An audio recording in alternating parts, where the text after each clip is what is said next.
I wasn't even halfway up the mountain when I saw her, hands on her hips, standing dead center in my driveway like she owned the whole valley. "Sir, you can't access this property," she shouted. I laughed because this woman had absolutely no idea who she was talking to, or who actually owned the valley. For the last 5 months, I'd been working out of state. Job project, long hours, endless noise.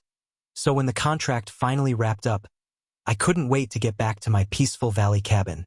I bought the land years ago.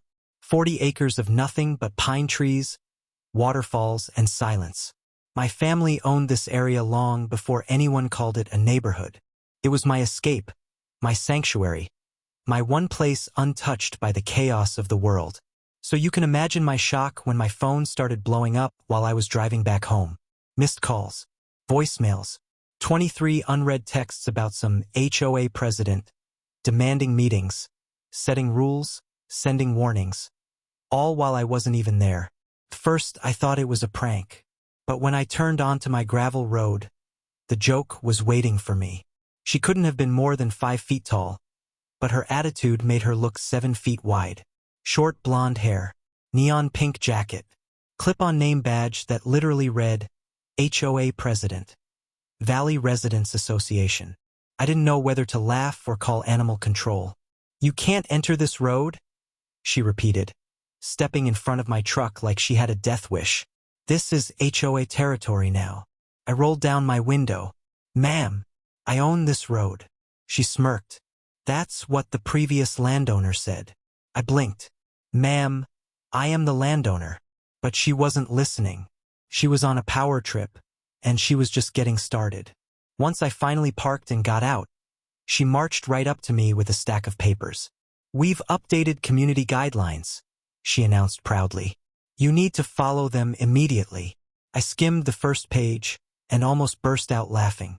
Rule number 1. All cabins must have modern siding. My cabin was 60 years old, built by my grandfather. Rule number 2. All roads must remain clear for HOA inspection teams. There was no team, just her. Rule number 3. No parking work trucks in visible areas. "Ma'am, this is a mountain. Everything is visible." Rule number 4. All land use must be pre-approved by the HOA. That was when I finally understood what she was doing. She wasn't trying to enforce rules. She was trying to control me, and she had picked the worst possible person to mess with. A few of the longtime residents met me at the fence line. "Thank God you're home," one said. "That woman has been driving us crazy." Turns out she had moved into a house at the very edge of the valley about 2 months ago, and immediately started terrorizing everyone. Fake fines, threats, calling the cops for illegal wildlife smells, trying to tow a neighbor's ATV, even telling an elderly couple they needed permission to use their porch lights. But the craziest part? Her house wasn't even on HOA land. There wasn't an HOA. She just invented one because she wanted the valley to have standards. The neighbors begged me to do something. I assured them I would. And believe me, I did. The next morning, she knocked on my cabin door without warning. "I'm here to conduct an HOA inspection," she said confidently.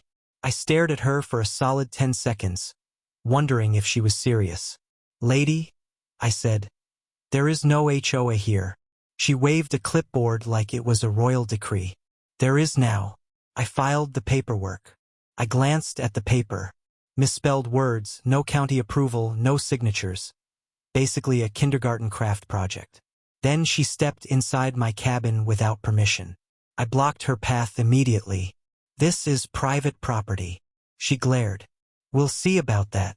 2 days later, while I was clearing brush behind my cabin, a sheriff's truck rolled up my driveway. "Sir," the deputy said, "we got a report that you're illegally occupying land." I almost choked laughing. "From who?" "I can't say." "She 5 feet tall, talks like a drill sergeant, and thinks she runs an HOA?" The deputy lowered his voice. "Yes." He apologized for even being there. He knew her reputation. He knew she made fake claims constantly. I showed him the deed, the surveys, the county maps proving I owned everything, including the road she used every day. The deputy whistled. She's in for a surprise. I smiled. Oh, she has no idea. Everything boiled over when she tried to tow my truck. Yes, my truck. On my land. She brought a tow truck up the mountain while screaming, "He's violating HOA parking regulations." I walked out onto the porch drinking coffee. "Ma'am," the tow driver said, "his name is literally on the land deed." Karen exploded. Red face, shaking voice, screaming about rules and order and community responsibility. That's when I finally told her, "Karen, I own the entire valley." She froze. "And no, you don't." I pointed to the county markers, to the deed number on the cabin, to the huge metal survey stakes. Her mouth hung open. I didn't know," she whispered. "Yeah. No kidding." Once she realized I wasn't just a resident, but the landowner of almost every acre around her, her entire world collapsed. I sent her a certified letter through my lawyer. Cease all fake HOA activity. Cease trespassing. Cease issuing fraudulent notices. Cease interfering with any valley resident, or she would face fines, legal action, trespassing charges, fraud investigation. She lasted 1 week before putting her house up for sale. A month later, the valley was quiet again. Neighbors were relieved. People were laughing outside. Kids were riding ATVs again. The valley felt like home. As for me, I sat on my cabin porch every evening with my coffee, watching the sun dip behind the pines. And every now and then, a thought crossed my mind. Some people come into a place thinking they can control it. But some places were never meant to be controlled, especially not by someone who has no idea who she's messing with. What did I learn? Simple. Some people crave power so badly, they'll make it up when they don't have any. But truth doesn't care about their fantasy. And deeds don't lie. If you ever deal with someone trying to control what isn't theirs, stay calm. Be patient. Know your rights. Because nothing scares a fake HOA Karen more than the person who actually owns the land.